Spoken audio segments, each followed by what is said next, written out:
Hi, I'm Mr. Miyagi, and this is Mr. Miyagi's Workshop. Well, today we're going to be working on valve adjustments and carburetor adjustments. Now, I've had a few people ask if I could go into a little bit more detail, and I thought, since I'm going to be taking this bike here in a few days to the Sawtooth shootout in Idaho, I thought, what the heck, it'd be a good time to go over everything anyway on the bike and give you guys a hand on what you need to know. So let's get to it. One of the first things you want to do is you want to remove your spark plugs out of the head, and then remove your caps over your adjustments for the valves. And that's just 3 of these caps have 10 millimeter, and then this one over here is a 12 millimeter, and there are 4 bolts or 4 nuts on it. And why it's shaped like that is because in the earlier days they used to put compression releases on this part here on the valve, and so the bike would start easier. One thing too, when you're removing these caps, is to be careful when you're taking these off, if you're running gaskets, so that you don't tear these. Or if you're running O-rings, a lot of times it's hard to find somebody that supplies these O-rings. What I have done in the past is I've gone to the auto parts store and went through their big O-ring collection and found them that would fit in this little groove around here. The gaskets or the O-rings work just fine. On this bike we just happen to have gaskets, so that's what I'm using. One thing you also want to do is you want to do this engine, these adjustments, when the engine is cold, dead cold.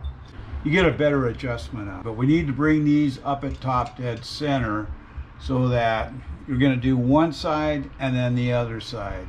So what I ended up doing is I ended up pulling off the side cover that goes over the stator, and then finding a socket that fits my nut. So the easiest thing to do is you can just turn this over and you watch these valves up here. And what we're trying to do, like on this set here, we'll do one side then the other. But you want these so that the valves are just rocking. So that means that when it's on the cam, it's on the neutral side of the cam. So the adjustment will be a lot more accurate. Watch this valve and this valve. Right now the exhaust valve is coming up, so we'll switch it back just a little bit. And you can see that the intake valve is going up, but the exhaust valve is dropping. So you just kind of want to play it right in between that, and then that's your best area to adjust, because then you're on the back side or the flat part of the cam. All right, so a couple things you're going to need here. You're going to need a 12 millimeter wrench to loosen that locking nut, and you're going to need a little tool to sit on that square. Now what I did is I actually notched out a piece of metal. I did a double one here that you could fit on there to turn this unit inside and out. And you're also going to need a feeler gauge. Now the exhaust on these all the way straight through over 6 thousandths. They're different on the up to 78 on the intakes. They were 4,000, but then they switched to 2.2 thousandths on the intakes. But right now we're going to be doing this the 6 thousandths here. So what you want to do is you want to feel this so that it's got drag, and this one's actually pretty good. And I'm really not going to mess with it. So what we're going to do now is we're going to move over to the intake. That's another thing. I don't shop much at Harbor Freight, but boy, I sure like this little magnetic LED light. It works really well. So we're going to get out the intake one, and this is 2000s.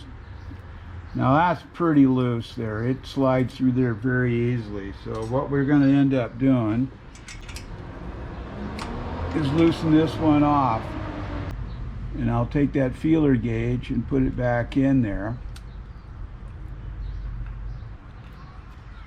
And it's got a little bit of drag on it, but it needs a little more. So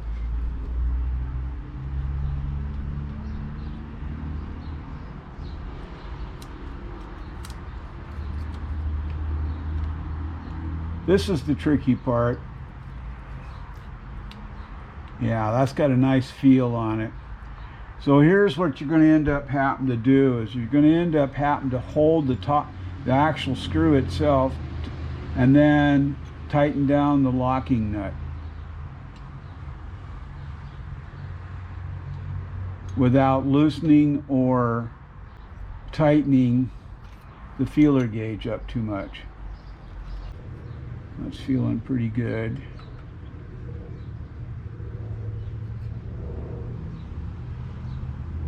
Now what I did is I'm holding this way and tightening,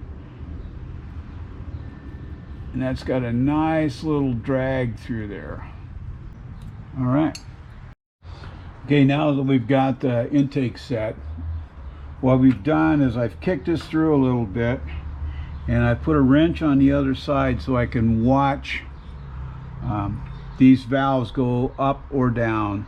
So what all you're trying to do is you're trying to get these valves, the intake and the exhaust on this side, to be just centered on there. So that means that you're on the other side now, that you're on the flat of the cam. So we can go over there and do some adjustments. Okay, once again we're going to start off with the exhaust valve, and that's 6 thousandths, and that's a bit loose. So we're gonna unlock it, take our adjuster, put the loosen up just a little bit. There we go. So that feels pretty good there. You want kind of a little bit of a tug on that. Just snug it a little bit. Check it. Now you're going to you're holding this way and tightening the nut that way. Righty tighty, lefty loosey.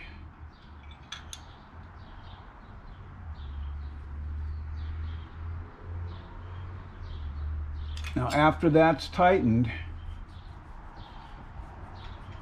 I want to double check it. Feels good. So let's move on to the intake. And once again, we're going to do the intake, and that is 0.063 millimeters or 0.0025 on the feeler gauge.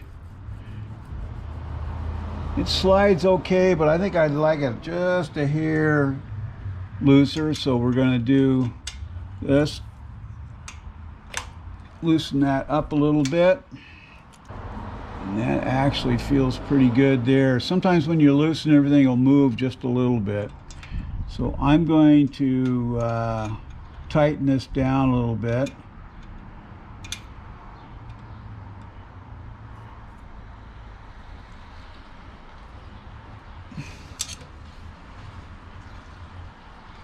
Maybe just a little bit more.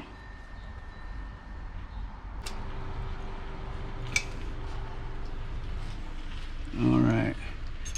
Sometimes with this unit snug, I'm going to remove this throttle cable.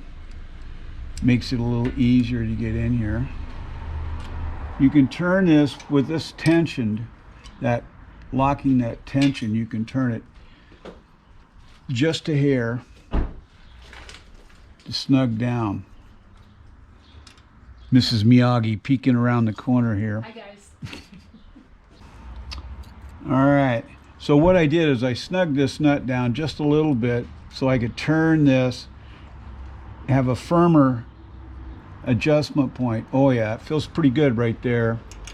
Now we're going to finish tightening this up. So what I'm going to be holding that top screw, the adjustment shaft that way, and the locking nut I'm turning this way and tightening up. So it's all kind of a feel game. You just have to play with these. All right. Oh yeah, it feels pretty darn good there. All right. Now also too, what you should do at this point is rotate the engine over again and double check. And I'm not going to do it on this one because this is the second time through for me adjusting this. But that's always a good practice, is once you've adjusted your valves, roll it through again and double check. So I guess we'll move on to the carburetor, but first I want to put all this caps and everything back together again. Okay, now we're going to end up removing the carburetors and cleaning them. This bike was running a little rough because it sat for a bit. So what I'm going to end up having to do is, I've already removed the throttle cable. These things are simple. These are easy. All you got to do is put it in the slot, rotate it up, and you're in place. So with this out of the way, and then we're going to remove the fuel hookup, making sure that our fuel is not turned on. We're going to pull the pods off and make sure that I got enough clearance to drop this in and get it out. So right now I'm going to get right to it.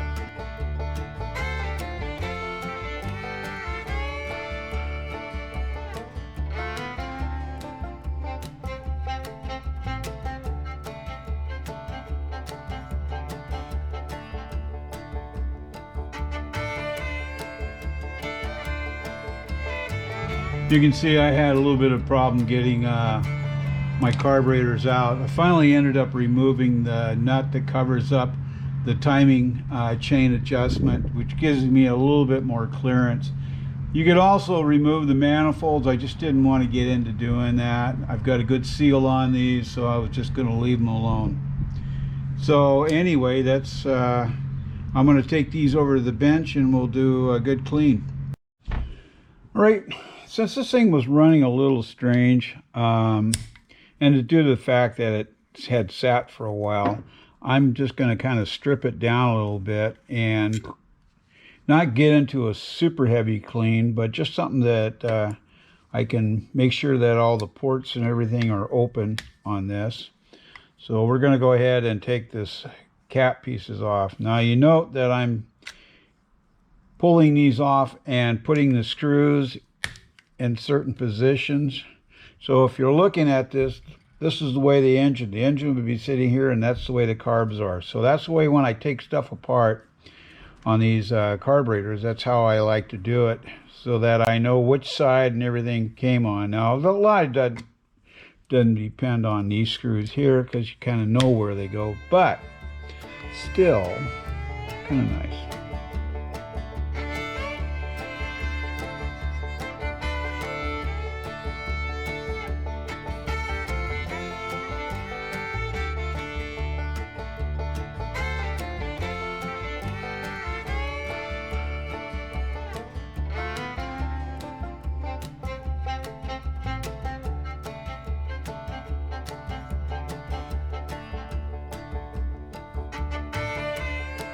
I kind of repositioned the camera here. I don't know if this is going to work out. I know it's kind of backwards to you.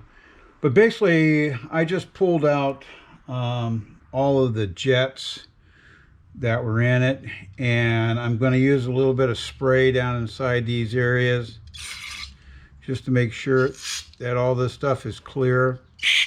Now you should be wearing some protective glasses if you're doing what I'm doing here, and you're just squirting down in these areas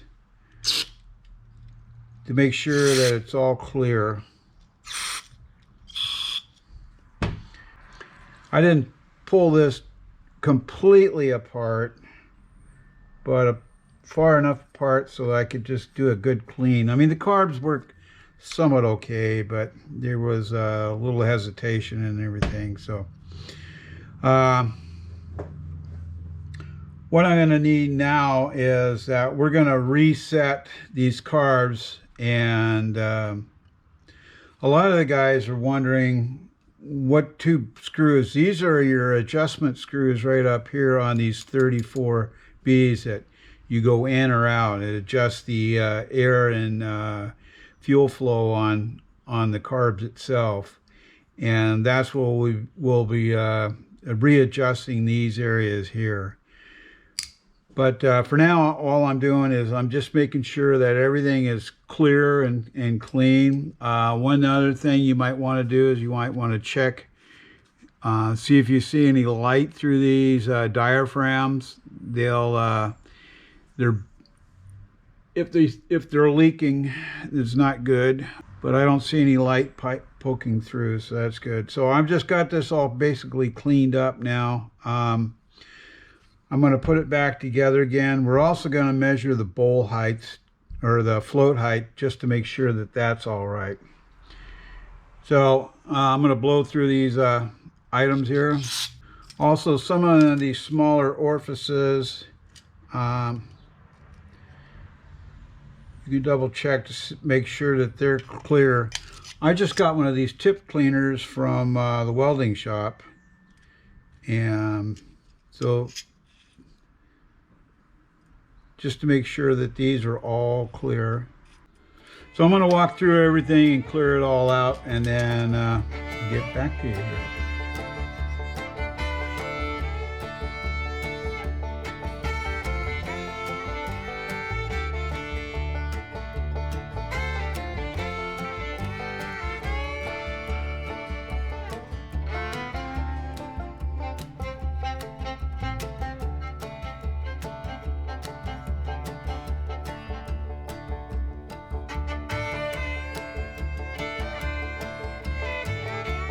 Okay, now we're going to check float bowl float height, and what you're doing is that you're measuring from this base here, not with the gasket on, not with this gasket. You want to make sure that's not on there.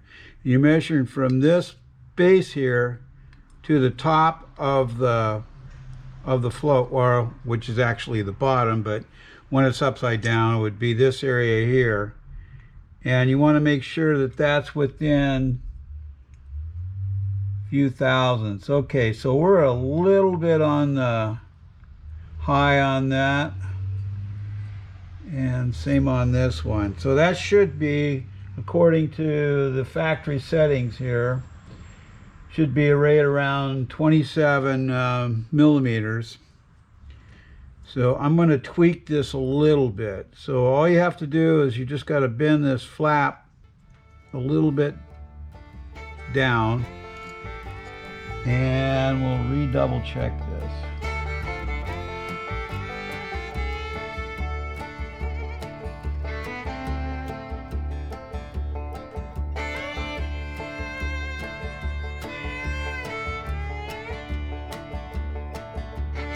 So these are set at what is it, 27.3 plus or minus millimeters. A lot of guys say you can run them down at 22 millimeters. I think the 27 right now is good, plus or minus, you know, up and down here a little bit. So put these back in.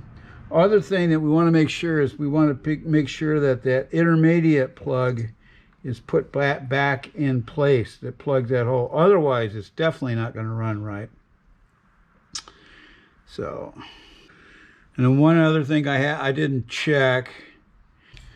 this little hole right here. You want to make sure that you can get fluid through there. It picks up for the intermediate jet there. Get back down on there.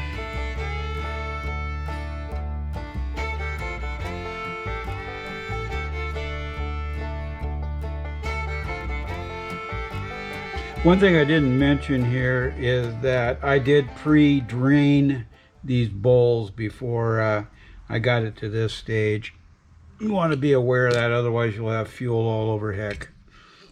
Now it says that these should be set between 3 to 3.5 turns out.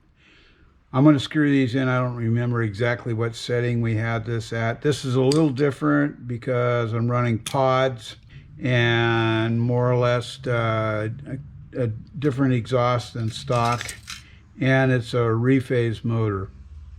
So I'm going to check these and then we'll finish doing the setup.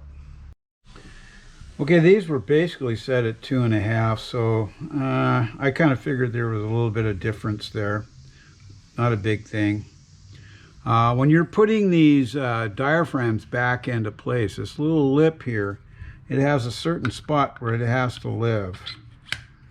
There's a little spot on the top there of the carb that needs to ride into. You want to make sure that that diaphragm is down in the groove. I've seen too many of these that were leaking due to the fact that they weren't where they were supposed to be.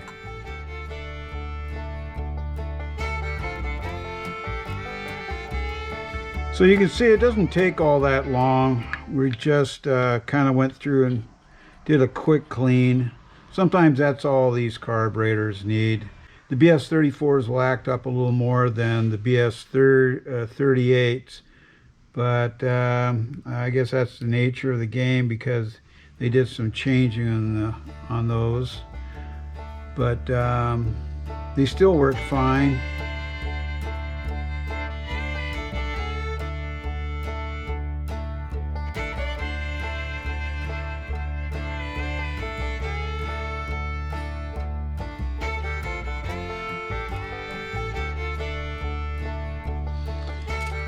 So for the gentleman that asked me what the heck I was adjusting, I was adjusting these two screws right here when we were doing the dead cylinder. That's what I was adjusting, these little screws right there for the fine tuning of the carb to make sure it was running right. And then we went and adjusted this piece here, which adjusts the two butterflies. So I'm going to put this back into the bike now and we'll get to tuning these carbs.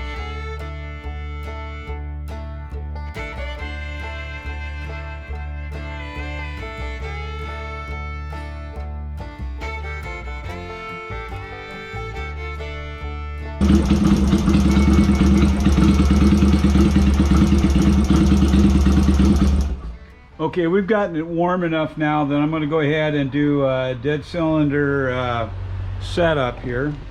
So how this dead cylinder one, you take a spark plug, you ground it out, the outside case, which can fit onto the somewhere on the engine, plug it in. So now when you fire this up, this is still activating as a spark plug.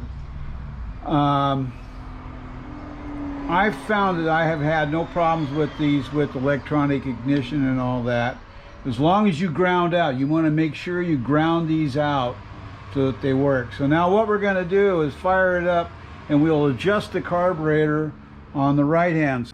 So what I'm going to do is I'm going to adjust that little screw there.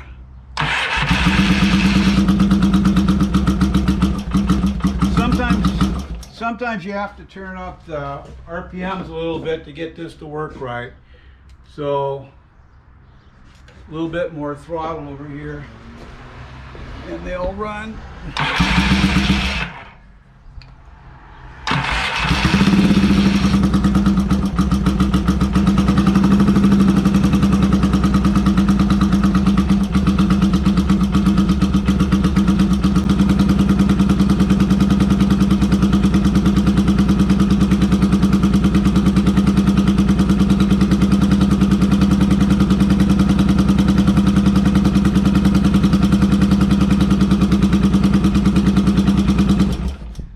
what we're doing is we're screwing this in and out so that the airflow is set on this, so the fuel mixture airflow is relatively makes this carb run smoother. But I'm going to screw it in and see how many turns I'm in, and then I'll screw it back out to that same 1 turn, 2 turns, 3 turns. I'm going to back this back out to 3. So when you're screwing these in, you only want to go down until they just touch, and then you can screw them out. 3.5, we'll try that for right now.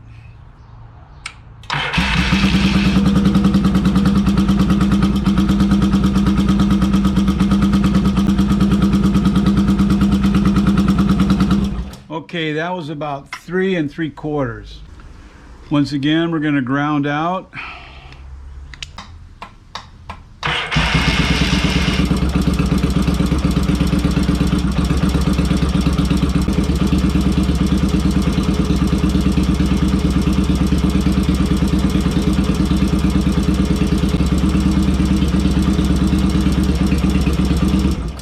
So once again, I'm going to back it out.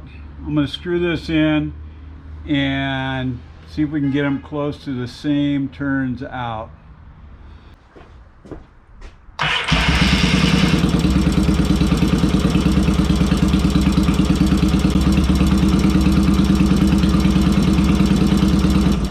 Okay, now those are set pretty close to each other, so now we're going to set the balance between the two carbs.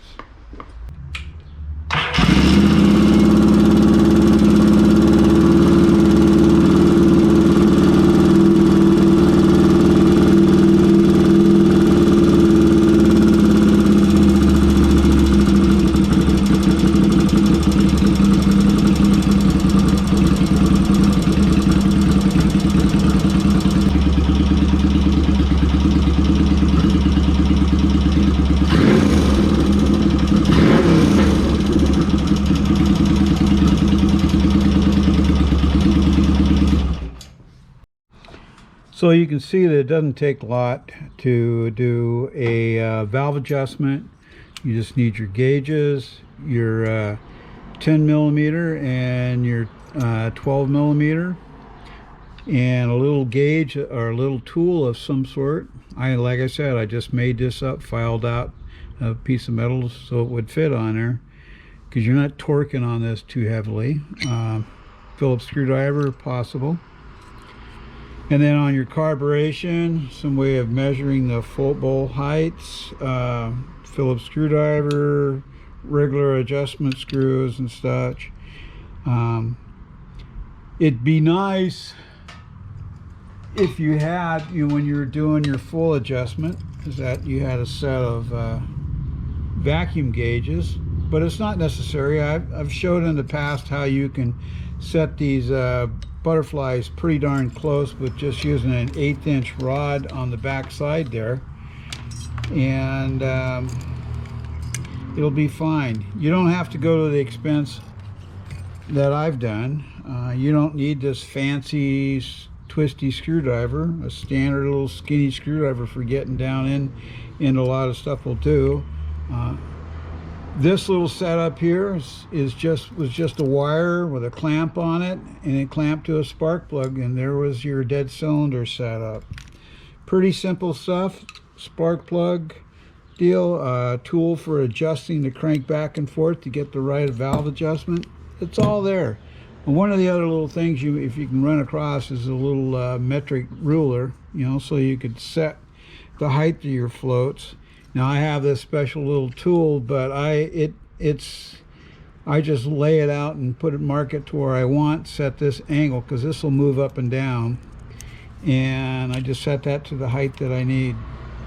Well, I hope that helps a little bit on adjusting the valves, and maybe just doing a quick clean on your carburetor, because the bike has sat for a little bit. This one hasn't gotten ridden that much lately, and like I said, I'm going to be riding it to the Sawtooth Shootout in Idaho and have a good time. It's just a big old camp out. Now, we did a run last weekend, we call the Hamburger Run, where we go over to Idaho, Gutsa, and Idaho up to 12 and over into Montana, then up to Troy, Montana to get a hamburger too. So it's kind of a fun stuff that we do. The problem was that my old Harley was running pretty rough by the time I got back. Yeah, that's the one I rebuilt the motor. The problem was I didn't do a full rebuild. I just did the outer bearings. I didn't do the rod bearings. And I'll show you here. I don't know if you can see that, but that's all ate away there. It was due for a total rebuild, so I get to rebuild it again. Hey, what else am I going to do? And of course it's a Harley, an old Harley, but it'll be running better than ever, you know.